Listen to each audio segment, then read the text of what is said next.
Hi, నా పేరు doctor Bharadwaj. నేను హోమియోపతి డాక్టర్. ఈ రోజు మనము ఒక ఇంపార్టెంట్ విషయం గురించి తెలుసుకుందాం. బాబు గోగినేని గారు తన అఫీషియల్ ఫేస్‌బుక్ అకౌంట్‌లో నిన్న అంటే 20th జూన్ 2023 4 మినిట్స్ 29 సెకండ్స్ ఉన్న ఒక వీడియోని పోస్ట్ చేశారు. ఆ వీడియో కంప్లీట్‌గా హోమియోపతి గురించి. సో, ఆ 4 మినిట్స్ 29 సెకండ్స్ వీడియో చూసిన తర్వాత ఆయన ఫైనల్‌గా కంక్లూడ్ చేసింది ఏంటంటే ఇది.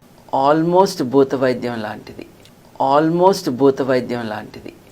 ఆల్మోస్ట్ భూత వైద్యం లాంటిది. వీడియోలో హోమియోపతి గురించి ఉన్న అభిప్రాయం బాబు గోగినేని గారు ఒక్కరిదే కాదు. అటువంటి మేధావులు చాలా మంది ఉన్నారు. మేధావులు అంటే ఎక్స్పర్ట్స్ అన్నమాట. సో, వాళ్ళ ఫీల్డ్‌లో ఎక్స్పర్ట్. ఫర్ ఎగ్జాంపుల్ ఒక కార్డియాలజిస్ట్ ఉన్నాడు. లేకపోతే ఒక న్యూరాలజిస్ట్ ఉన్నారు. లేకపోతే బాబు గోగినేని లాంటి వాళ్ళు ఆయన నాకు తెలిసి లైఫ్ సైన్సెస్‌లో ఎంఎస్సీ చేశారు. సో, వీళ్ళందరూ బాగా చదువుకున్న వాళ్ళు. వీళ్ళందరిలో సేమ్ డౌట్స్ ఉంటాయి. ఫర్ ఎగ్జాంపుల్ తీసుకోండి. ఒక కార్డియాలజిస్ట్ అంటే ఆయన ఫీల్డ్‌లో ఏం లేటెస్ట్‌గా ఉంటుందో అది మాత్రమే ఆయనకు తెలుస్తుంది. సో, ఒక న్యూరాలజిస్ట్ అంటే ఆయన ఫీల్డ్‌లో లేటెస్ట్‌గా ఏముందో ఆయనకు తెలుస్తుంది. అదే ఒక బాబు గోగినేని గారిని తీసుకోండి. ఏ దొంగ బాబా ఏం చేస్తున్నాడు? ఇవన్నీ సో, ఆ విషయంలో ఆయన లేటెస్ట్‌గా ఉంటారు. కానీ హోమియోపతి విషయంలో ఆయన లేటెస్ట్‌గా లేరు. ఎప్పుడో 10 ఇయర్స్ ముందున్న రీసెర్చ్‌ని, 10 ఇయర్స్ ముందున్న ప్రాపగాండాని ఇంకా కంటిన్యూ చేస్తున్నారు. సో, నేను యాక్చువల్‌గా మాస్టర్స్ ఇన్ క్లినికల్ రీసెర్చ్. ప్రపంచంలో మెడికల్ రీసెర్చ్‌లో లేటెస్ట్‌గా ఏం జరుగుతుంది? సో, అది ఒక డ్రగ్ కావచ్చు, లేకపోతే ఒక డివైస్ కావచ్చు, ఒక సర్జికల్ టెక్నిక్ కావచ్చు. క్లినికల్ రీసెర్చ్‌లో నేను 15 ఇయర్స్ నుంచి వర్క్ చేస్తున్నాను. అంటే ఆల్మోస్ట్ 1500 స్టడీస్ నేను కండక్ట్ చేశాననమాట. అంటే ఎవరి ఫీల్డ్‌లో వాళ్ళకి ఆ ఫీల్డ్ గురించి లేటెస్ట్ ఇన్ఫర్మేషన్ అనేది ఉంటుంది. ఇందువల్ల ఏమవుతుందంటే హోమియోపతి గురించి చాలా మిస్‌కమ్యూనికేషన్ జరుగుతుంది. వీళ్ళు ఎప్పుడో ఒక 10 ఇయర్స్ ముందో, 20 ఇయర్స్ ముందో ఏదో ఒక బుక్‌లో వచ్చిన ఆర్టికల్‌నో, లేకపోతే ఎక్కడో వీడియోలో చూసిన దాన్నో ఇంకా అదే మళ్ళీ మళ్ళీ రిపీట్ చేస్తున్నారు. కాకపోతే హోమియోపతి అనేది అలా లేదు. హోమియోపతిలో చాలా రీసెంట్ అడ్వాన్స్‌మెంట్స్ వచ్చాయి. చాలా రీసెర్చ్ జరిగింది. సో, ఆ రీసెర్చ్ గురించి మనం ఈ వీడియో చూస్తూ డీకోడ్ చేస్తూ ఆ వీడియోకి అనుగుణంగా మనము అసలు హోమియోపతిలో లేటెస్ట్‌గా ఏం జరిగిందని మనం ఇప్పుడు చెప్పుకుందాం. హోమియోపతిలో లేటెస్ట్ రీసెర్చ్ గురించి చెప్పుకోవాలి. బాబు గోగినేని గారు లేకపోతే సైంటిఫిక్ కమ్యూనిటీ అడిగే అన్ని క్వెషన్స్‌కి మనకు ఆన్సర్ ఒక ప్రొఫెసర్ ఇచ్చారనమాట. ఆయన పేరు ప్రొఫెసర్ జయేష్ బల్లారి. ఈయన ఐఐటి బాంబేలో chemical engineer. He is professor in IIT Bombay. Homeopathy మందుల గురించే కాకుండా ఆయుర్వేదిక్ మెడిసిన్స్ గురించి, సిద్ధా మెడిసిన్స్ గురించి వీటన్నిటిపైన చాలా రీసెర్చ్ చేశారు. వెబ్సైట్‌లోకి వెళ్ళి ఈ జయేష్ బల్లారే గారు చేసిన ఎక్స్పెరిమెంట్స్, చేసిన రీసెర్చ్, ఆయన పేపర్స్ విత్ సైంటిఫిక్ ఎవిడెన్స్ ఏంటంటే వీడియో ఎవిడెన్స్ కానీ, ఫోటో ఎవిడెన్స్ కానీ కంప్లీట్‌గా మీరు ఐఐటి ముంబై సైట్‌కి వెళ్ళి మీరు ఇవన్నీ చూసుకోవచ్చు. సో, దీంట్లో మెయిన్‌గా బయటపడిన థింగ్స్ ఏంటంటే 2.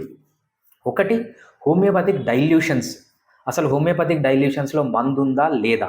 ఇంకొకటి హోమియోపతి మెడిసిన్స్ మందు ఉంటే ఎలా పనిచేస్తాయి? ఈ రెండిటికి ఆయన క్లియర్ కట్‌గా ఆయన సైంటిఫిక్ పేపర్స్ రిలీజ్ చేసి ప్రూవ్ చేశారు. ఫస్ట్ ఏంటంటే హోమియోపతి డైల్యూషన్స్ మందు ఉంది. నానో పార్టికల్స్ రూపంలో ఉంది అని ఆయన క్లియర్‌గా ఎలక్ట్రాన్ మైక్రోస్కోప్ యూజ్ చేసి ఆ పిక్చర్స్ గానీ, ఆ వీడియోస్ గానీ మనకు క్లియర్‌గా ఆయన పేపర్స్‌లో పెట్టారన్నమాట. సో, హోమియోపతి డైల్యూషన్స్‌లో మందుంది. అంటే మెటీరియల్ బేసిస్ ఉంది అని ఆయన ప్రూవ్ చేశారు. మెటీరియల్ బేసిస్ ఉంది అని ప్రూవ్ చేసిన తర్వాత నెక్స్ట్ ఏంటంటే ఎలా పనిచేస్తాయి హోమియోపతిక్ మెడిసిన్స్? దీనిపైన కూడా ఆయన రీసెర్చ్ చేశారు. హోమియోపతి మెడిసిన్స్ ఎలా పనిచేస్తాయంటే అది ప్రిన్సిపల్ ఆఫ్ హార్మసిస్ అంటాం.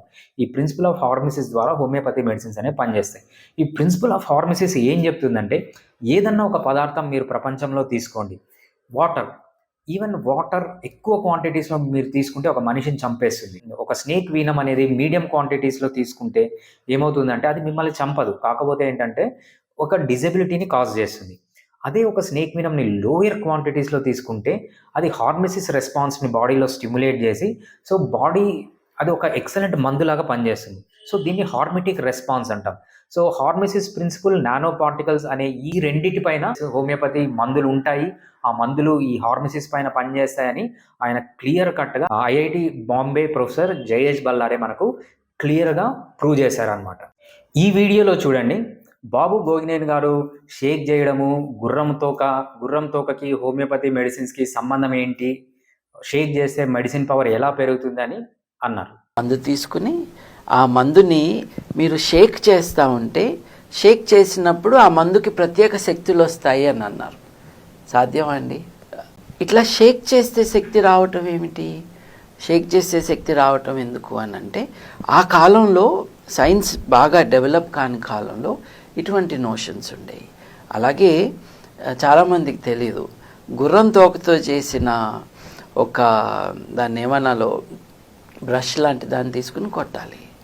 గుర్రం తోకకి షేక్ చేయటానికి అలాగే ఇన్ఫైనైట్ డైల్యూషన్స్తో పవర్ రావటానికి శాస్త్రీయంగా విజ్ఞాన శాస్త్రపరంగా ఎటువంటి ప్రూఫ్ లేదు.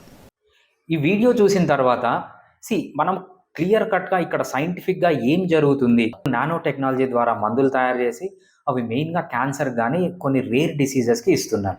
సో ఈ నానో టెక్నాలజీలో యూజ్ చేసిన పద్ధతులు ఈ హోమియోపతిలో 250 సంవత్సరాల ముందే యూజ్ చేశారనమాట. ఇది ఏమేం పద్ధతులు అని మనం క్లియర్గా 1 by 1 తెలుసుకుందాం. ఫస్ట్ ఏంటంటే, మనం ఒక హోమియోపతి మెడిసిన్ తీసుకొని లాక్టోస్ పౌడర్లో వేసి రబ్ చేస్తామన్నమాట. సో దీన్ని సైంటిఫిక్గా చూద్దాం. సైంటిఫిక్గా ఏంటంటే, ఫర్ ఎగ్జాంపుల్ మనకు క్రొటాలస్ హారిడస్ అని ఒక పాము ఉంది. ఆ పాము నుంచి మనకు ఒక వీనం వస్తుంది. ఆ వీనంని మనము ఒక లాక్టోస్ అంటే ఒక పౌడర్లోకి వేసి దాన్ని బాగా రబ్ చేస్తామన్నమాట. చాలాసేపు రబ్ చేస్తాం. ఈ రబ్ చేసినప్పుడు ఏమవుతుందంటే, ఆ పౌడరు ఒక షియర్ ఫోర్స్ అంటాం, మనం ఫిజిక్స్లో చదువుకుంటాం షియర్ ఫోర్స్. ఆ షియర్ ఫోర్స్ ద్వారా అదొక చిన్న నానో పార్టికల్స్ లాగా ఫామ్ అవుతుంది. ఆ నానో పార్టికల్ లాగా ఎలా ఫామ్ అవుతుందంటే, సెంటర్లో యాక్టివ్ ఇంగ్రీడియంట్ ఉంటుంది, అంటే స్నేక్ వీనం సెంటర్లో ఉంటుంది. దాని చుట్టూ మనకు కంటికి కనిపించనంత చిన్న పార్టికల్ అనమాట, నానో పార్టికల్. సో దానికి చుట్టూ ఒక లాక్టోస్ స్పియర్ అనేది ఫామ్ అవుతుంది. ప్రతి ఒక్క యాక్టివ్ ఇంగ్రీడియంట్ చుట్టూ ఒక లాక్టోస్ స్పియర్ అనేది ఫామ్ అవుతుంది. దీన్ని హోమియోపతిలో మేకింగ్ ఆఫ్ ట్రిచురేషన్ అంటాం. సో ఈ ట్రిచురేషన్ అనేది 250 years ముందు హోమియోపతిలో చేశారు. కానీ ఈ లేటెస్ట్గా ఇప్పుడు ఇంగ్లీష్ మెడిసిన్ ఉన్నారు కదా, వీళ్ళు మెయిన్గా ఇటువంటి పద్ధతే యూజ్ చేసి నానో పార్టికల్స్ తయారు చేస్తున్నారు. సో ఈ ట్రిచురేషన్ అనే పద్ధతిని 250 years ముందు యూజ్ చేసిన హోమియోపతి ఇప్పుడు వీళ్ళు సేమ్ పద్ధతితో కూడా కొన్ని మెడిసిన్స్ అనేవి తయారు చేస్తున్నారు. ఒక్కసారి ఈ ట్రిచురేషన్ అయిపోయిన తర్వాత నెక్స్ట్ ఏం చేస్తారంటే, దీన్ని తీసుకొని ఒక ఆక్వా ఆల్కహాలిక్ లిక్విడ్లో వేస్తారనమాట. ఈ ఆక్వా ఆల్కహాలిక్ లిక్విడ్లో వేసి దీన్ని సక్కస్ చేస్తారు. దాన్ని సక్కషన్ అంటారు. ఈ సక్కషన్ అనేది యాక్చువల్గా హోమియోపతిక్ టర్మ్. దానికి ప్యారలల్గా మోడర్న్ మెడిసిన్లో చేసేది ఏంటంటే, దాన్ని ఫ్రాత్ ఫ్లోటేషన్ అంటారు. ఈ ఫ్రాత్ ఫ్లోటేషన్ అప్పుడు ఏం చేస్తారంటే, ఈ ఆక్వా ఆల్కహాలిక్ సొల్యూషన్లో ఈ ట్రిచురేషన్ని వేసి బాగా కొడతారనమాట. కొట్టినప్పుడు ఏమవుతుందంటే ఫ్రాత్ ఫ్లోటేషన్ అవుతుంది. ఫ్రాత్ ఫ్లోటేషన్ అంటే ఏంటంటే, చిన్న బబుల్స్ ఫామ్ అవుతాయి అనమాట. చాలా మనకు కంటికి కనిపించని చిన్న బబుల్స్ ఫామ్ అవుతాయి. ఈ లాక్టోస్ కోట్ అయిన నానో పార్టికల్స్, ఈ నానో పార్టికల్స్ అన్నీ ఈ మన కంటికి కనిపించని బబుల్ చుట్టూ ఒక స్పియర్ లాగా ఫామ్ అవుతాయి అన్నమాట. స్పియర్ లాగా ఫామ్ అయ్యి అది గ్యాస్ కాబట్టి అవి ఇలా పైకి వస్తాయి, అంటే సర్ఫేస్ ఏరియాకి వస్తాయి.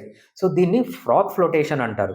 సో దీన్ని హోమియోపతిలో సక్కషన్ అన్నారు, కాకపోతే దీన్నే సైంటిఫిక్గా ఫ్రాత్ ఫ్లోటేషన్ అన్నారు. ఈ ఫ్రాత్ ఫ్లోటేషన్ అనే టెక్నాలజీని యూజ్ చేసి ఇప్పుడు వీళ్ళు నానో పార్టికల్స్ క్రియేట్ చేస్తున్నారు. కానీ ఈ ఫ్రాత్ ఫ్లోటేషన్ అనే టెక్నాలజీని హోమియోపతి 250 years ముందే యూజ్ చేసి ఈ నానో పార్టికల్స్ అనేది ప్రొడ్యూస్ చేసిందనమాట. సో ఫైనల్గా ఈ ఫ్రాత్ ఫ్లోటేషన్ అయిన తర్వాత ఈ హోమియోపతి మెడిసిన్స్ని ఒక సిలికాన్ కంటైనర్లో పెడతారు. ఎప్పుడైతే ఈ హోమియోపతి మెడిసిన్ని ఒక సిలికాన్ కంటైనర్లో పెడతారో, ఆ నానో పార్టికల్ అనుకున్నాం కదా, యాక్టివ్ ఇంగ్రీడియంట్, దాని చుట్టూ ఒక లాక్టోస్పియర్, దాని చుట్టూ ఇంకో కోట్ ఫామ్ అవుతుంది. ఇదేంటంటే సిలికాన్ కోట్. సో మనకు తెలుసు గ్లాస్ అంటే సిలికాన్. సో కొన్ని పార్టికల్స్ ఆ గ్లాస్లో నుంచి వచ్చి ఈ నానో పార్టికల్ చుట్టూ ఒక కోట్ లాగా ఫామ్ అవుతుంది. ఫైనల్గా హోమియోపతిక్ నానో పార్టికల్ అనేది యాక్టివ్ ఇంగ్రీడియంట్ అనేది సెంటర్లో ఉంటుంది. దాని చుట్టూ ఒక లాక్టోస్పియర్ ఉంటుంది. దాని చుట్టూ ఒక సిలికాన్ కోట్ అనేది వస్తుంది. సో ఈ మూడు కలిసిన పార్టికల్నే హోమియోపతిక్ నానో పార్టికల్ అంటాం. ఈ నానో పార్టికల్ కాన్సన్ట్రేషన్ ఎంత ఉంది, తర్వాత దీని సైజ్ ఏంటి అనేది కూడా క్లియర్గా మనకు ఈ జయేష్ బల్లారే గారు తన మా ఐఐటి ముంబై వెబ్సైట్లో విత్ పిక్చర్స్, ఎలక్ట్రాన్ మైక్రోస్కోప్ పిక్చర్స్తో సహా మీకు పిక్చర్సే కాదు వీడియోస్ కూడా ఉన్నాయి. ఎలక్ట్రాన్ మైక్రోస్కోప్లో ఆ చిన్న పార్టికల్స్ అనుకున్నాం కదా, ఏవి ఈ ఫ్రాత్ ఫ్లోటేషన్ అని వచ్చేటప్పుడు పార్టికల్స్, ఈ పార్టికల్ వీడియోస్ కూడా మీరు పబ్లికేషన్స్లో మీరు చూడొచ్చు అనమాట.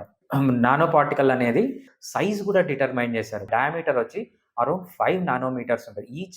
ఈచ్ నానో పార్టికల్ యొక్క డయామీటర్ 5 నానోమీటర్స్ వరకు ఉంటుంది.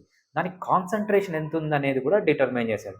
ఎవ్రీ ఎంఎల్ ఆఫ్ డైల్యూషన్, మీరు హోమియోపతిక్ డైల్యూషన్ 1 ml డైల్యూషన్ తీసుకుంటే దాంట్లో 100 to few thousand పైకోగ్రామ్స్ కాన్సన్ట్రేషన్తో ఉంటుందని ఆయన క్లియర్గా విత్ సైంటిఫిక్ ప్రూఫ్ మనకు ప్రూవ్ చేశారనమాట. సో ఏదైతే ఈ మోడర్న్ మెడిసిన్ వాళ్ళు ఇప్పుడు నానో పార్టికల్స్ తయారు చేసే టెక్నాలజీని హోమియోపతి 250 ఇయర్స్ ముందే తయారు చేసి జనాలకు అందించింది. ఈ వీడియోలో చూడండి, ఆయన హోమియోపతి మెడిసిన్స్ డైల్యూట్ చేస్తారు అని చెప్పారు. సో దీనికి సైంటిఫిక్గా హోమియోపతి ఎలా ఉంటుంది అని మనం తెలుసుకుందాం. ఆయుర్వేదానికి చాలా పెద్ద డిఫరెన్స్ ఉందండి. ఇప్పుడు హోమియో అన్నది ఏమిటి అంటే ఇన్ఫైనైట్ డైల్యూషన్స్, అనంతంగా దాన్ని మీరు డైల్యూట్ చేస్తూ చేస్తూ చేస్తూ పోతూ ఉంటే అది ఇంకా పవర్ఫుల్ అవుతూ అవుతూ అవుతూ ఉంటుంది అన్నది దాని ప్రిన్సిపల్. మీకు ఒక విషం ఉంటే ఆ విషం గనక మీకు కొన్ని సిమ్టమ్స్ తీసుకొస్తే అటువంటి విషయాన్ని డైల్యూట్ చేస్తూ చేస్తూ పవర్ తీసుకొచ్చి చేస్తాము అన్న ఒక ఆల్మోస్ట్ భూత వైద్యం లాంటిది. ఈ వీడియోలో ఆయన డైల్యూషన్ గురించి చెప్తున్నారు. హోమియోపతి మెడిసిన్స్ డైల్యూషన్ చేస్తున్నారు. హోమియోపతి మెడిసిన్స్ డైల్యూషన్ చేస్తున్నారు అంటే సో యాక్చువల్గా రా మెటీరియల్ దాన్ని నానో పార్టికల్గా కన్వర్ట్ చేస్తున్నారు అని. సో ఈ నానో పార్టికల్ చాలా తక్కువ క్వాంటిటీలో ఉన్నప్పుడు అది అందరు పేషెంట్స్కి ఎలా వస్తుంది? సో కొంతమంది పేషెంట్స్కి రావచ్చు, కొంతమంది పేషెంట్స్కి రాకపోవచ్చు. సో మనకు ఈ నానో పార్టికల్స్ అనేది చాలా లిమిటెడ్గా ఉంటాయి. సో ఇవి అందరికీ ఎలా డిస్ట్రిబ్యూట్ అవుతాయి అనేది ఆయన క్వశ్చన్ నుంచి మనం తెలుసుకోవాల్సింది, ఈ నానో పార్టికల్స్ తయారవుతాయి, ఈ నానో పార్టికల్స్ ఎలా డిస్ట్రిబ్యూట్ అవుతాయి అనేది సైంటిఫిక్గా ప్రొఫెసర్ జయేష్ బల్లారే ఆయన స్టడీస్లో చేసి ప్రూవ్ చేసింది ఏంటి అని తెలుసుకుందాం. సో ఎప్పుడైతే మనం ఈ ఫ్రాత్ ఫ్లోటేషన్ చేస్తామో సన్నటి బబుల్స్ ఫామ్ అవుతాయి. ఈ బబుల్స్ చుట్టూ నానో పార్టికల్స్ అనేవి అతుక్కొని ఈ నానో పార్టికల్స్ కూడా ఆ బబుల్స్తో పాటు పైకి వస్తుంది. ఈ బబుల్స్ అన్నీ ఒక కొంచెం సమయం వరకు అవి పైన లేయర్లోనే ఉంటాయి.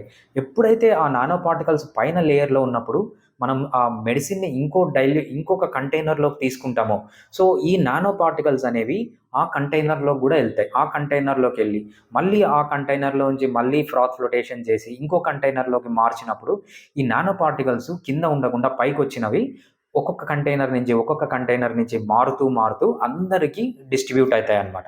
సో ఫర్ ఎగ్జాంపుల్ ఎలా అంటే ఒక కాఫీ కప్ ఉందనుకోండి, కాఫీ కప్పు పైన మీకు మీగడ ఫామ్ అవుతుంది. సో మీరు వంచినప్పుడు ఆ కొంచెం మీగడ అనేది ఇంకో కప్పులోకి ఫామ్ అవుతుంది, ఇంకో కప్పులోకి వెళ్తుంది, మళ్ళీ ఆ కప్పులోంచి ఇంకో కప్పులోకి. సో ఇలా వెళ్ళి ఈ హోమియోపతిక్ నానో పార్టికల్స్ అనేవి ప్రతి ఒక్కరికి డిస్ట్రిబ్యూట్ అవుతాయి అన్నమాట.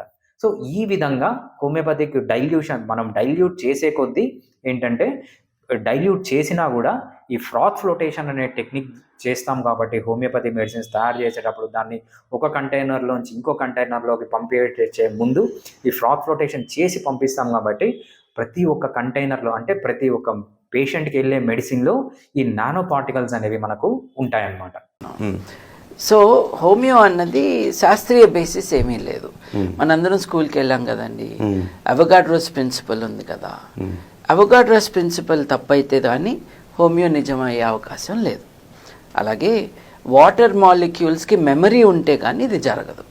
అంటే మజ్జిగలో నీళ్లు పోస్తూ ఉంటే మజ్జిగ ఇంకా కాన్సన్ట్రేట్ అవుతాం ఎట్లా అబద్ధమో అట్లాగే మీరేదో ఒక మెటీరియల్ తీసుకుని దాన్ని డైల్యూట్ చేస్తూ పోతే దాని పవర్ పెరుగుతూ ఉంటుంది అంటారు హోమియోలో. ఇది కౌంటర్ ఇంట్యూటివ్. అలాగే అటామిక్ థియరీ అంటే పదార్థం అన్నది అణువులతో నిర్మించబడింది అన్న థియరీ రాకముందు చెప్పినది. అటామిక్ స్ట్రక్చర్ ఆఫ్ మ్యాటర్ గురించి కానీ మనం Avogadro number, I come back to Avogadro number, water మాలిక్యూల్స్కి మెమరీ, ఈ మూడు మనం కన్సిడర్ చేస్తే దెర్ ఈజ్ నో బేసిస్.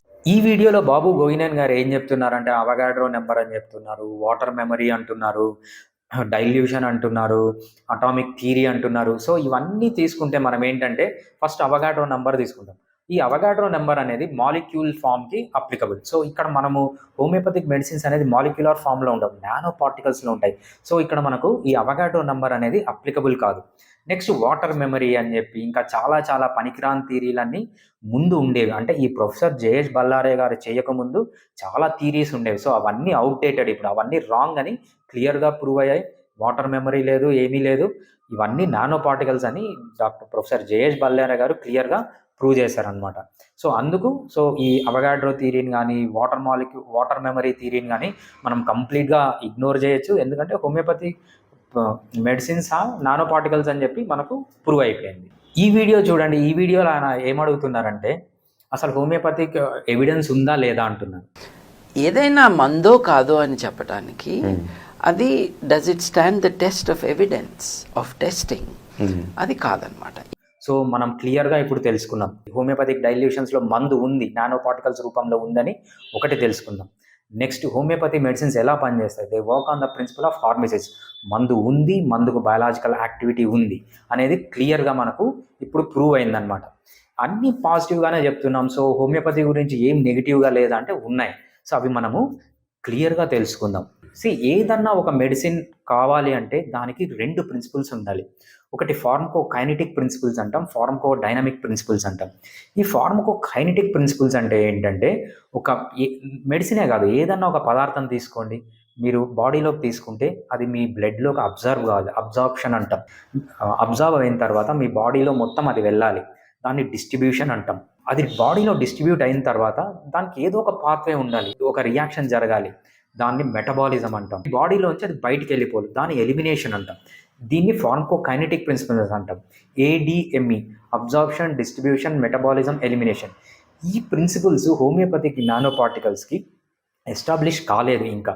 అవి ఎక్కడ అబ్జర్వ్ అవుతాయో తెలియదు, ఎలా డిస్ట్రిబ్యూట్ అవుతాయో తెలియదు, ఎలా మెటబలైజ్ అవుతాయో తెలియదు, అలా ఎలా ఎలిమినేట్ అవుతాయో తెలియదు. సో ఈ ADME ప్రిన్సిపల్ ఆర్ ఫార్మకోకైనెటిక్ ప్రిన్సిపల్స్ అనేవి ఈ హోమియోపతి మెడిసిన్స్కి ఇంకా ఎస్టాబ్లిష్ అనేది కాలేదు.